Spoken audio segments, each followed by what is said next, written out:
Julian. I'm Alice from InvestaCrowd. Our mission at InvestaCrowd is to unlock real estate opportunities for all. This is our weekly wrap-up of all things crowdfunding. We talk about deals, companies, projects, and regulations with a global perspective and a big focus on Asia. The biggest news in crowdfunding this week, OurCrowd has just announced a $72 million raise, half of that capital for growth capital and the other half for seeding companies listed on their platform. OurCrowd is an equity crowdfunding company which started in Israel. They focus on tech startups, and investors on the platform invest into the companies and get equity shares with the companies that are listed. So what does that mean for crowdfunding investors? I think it's great. It shows that traditional, intelligent, big capital is now moving into the space. We believe that it's going to bring a lot more stability with regulations. And what it really ultimately means for investors is that you can now invest alongside institutional capital into the same projects. So I think it's a big game changer. Yeah, and I think it goes against the traditional thinking that real estate crowdfunding is really only for projects that couldn't get funded.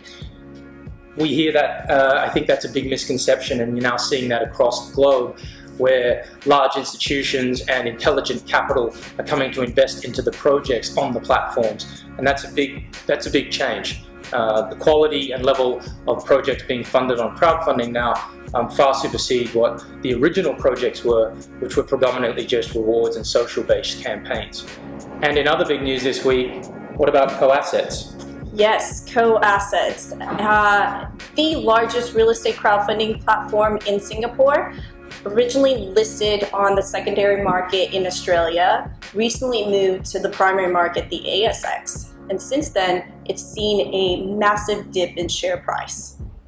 And while this is obviously concerning for investors who took part in that last capital raise, it does raise interesting questions for our industry as a whole.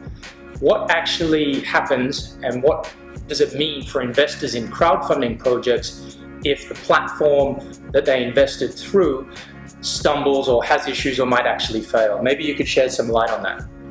Actually, we do get asked that question quite a bit as platform operators, and the answer to that question can be complicated, but it really boils down to whether the platform is a matchmaking site or whether that platform controls the investment vehicle. So for investors, it's really important to understand the business model behind the platform and understand the underlying assets.